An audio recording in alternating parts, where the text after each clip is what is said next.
Real Country 1430 AM and 107.3 FM WRDN. Brian Winnekins from Commodity Classic. Thank you to our Commodity Classic sponsors, including Wisconsin Soybean Marketing Board, Wisconsin Corn Growers Association, Amplify Health, Gunderson and Mondovi, and O'Galley Grain Company. I'm with Shane Goplin. We've talked with Shane before, and he's with the Wisconsin Corn Growers, and he's here at Commodity Classic, but we're going to talk a little bit with Shane today about his work on U.S. Grains Council. And Shane, thanks for joining us. Well, we had a chance to talk with Casey and find out about that really cool trip he had a chance to take to Panama. That's kind of the whole purpose of the Grains Council, is to build those international relationships. Absolutely, and it's all together. It takes the infrastructure of the Panama Canal, because once we have to know that 70% of everything that goes through the Panama Canal either comes from the U.S. or goes to the U.S. So that's why it's such an important place for us to tour and just see the logistics of that. But we also have to realize that about 95% of the world's population lives outside the United States, and the growth of the world is going to come from outside the United States. I'm doing a better job than I did 10 years of growing corn, as is everybody else in America. So, right now, we're not getting E15, and we're not getting, if we can't get new uses in our own country, we need to work on other developing markets. And once we do get E15 year round, we're going to have byproducts for them. So that's going to mean more markets for distillers. We know that India, they're a 1.5 billion population. Half of them are farmers. Well, they don't want to import our corn, but they also have a large livestock industry. So, so then we have opportunity. We just had a trade deal, framework deal that hopefully, we're going to get a trade signed, that right in the language is dried distillers grain and red sorghum.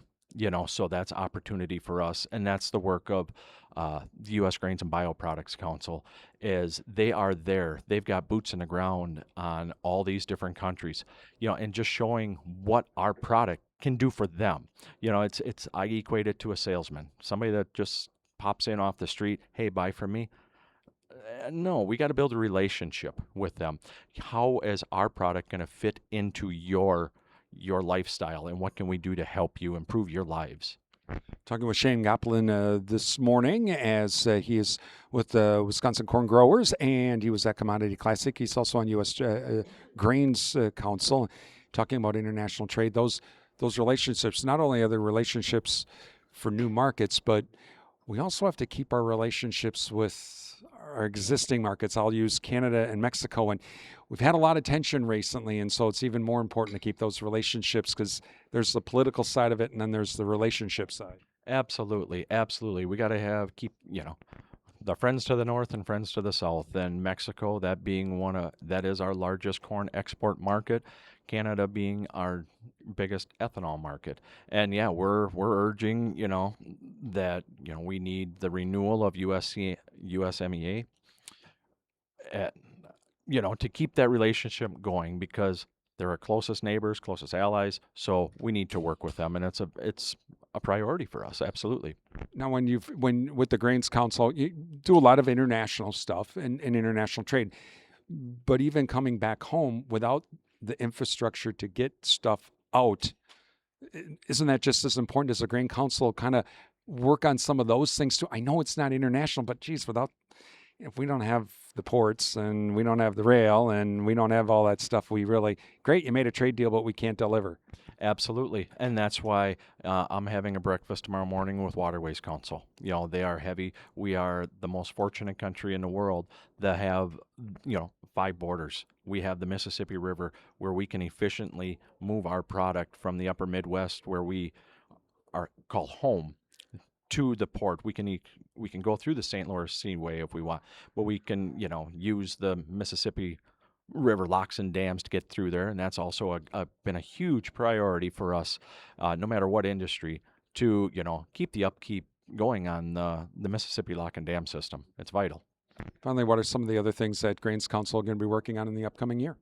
So there's opportunity galore, and it's so exciting. The big one that we learned more about is maritime fuel. Maersk has a vessel on E100 that Grains Council delegation, they traveled over to Denmark and talked to Maersk about that. So they've got one right now. They've got, I believe, upwards of 40 to be on the waters by 2030 that they can run either methanol or ethanol.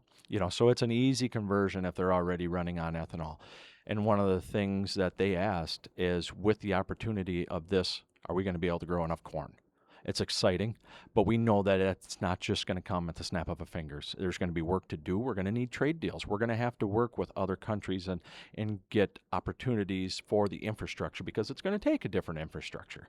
So there's exciting times. You've got a 3 billion bushel or 3 billion gallon potential market in Africa with clean cooking fuel. So there are opportunities around. There's a lot of countries around the world, the Philippines, Mexico, Vietnam. They're pushing for higher biofuel blends. So the ethanol market is there, but we can't be complacent with just E15 right now. We're going to keep our foot on the gas on that and try and get that pushed through, but we always have to try and find new uses and more corn demand throughout the world, because I have to produce more bushels per acre to you know, to produce a bushel of corn, or, to pay the bills. And we also know that the government is going to find these markets for us. Us as producers and the voice of these, that is where the checkoff dollar comes in, to find those markets and develop those.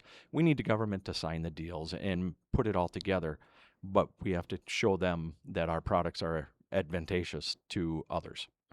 Shane Goplin with Wisconsin Corn Growers and also U.S. Grains Council from Commodity Classic. I'm Brian Winnikins. This is WRDN.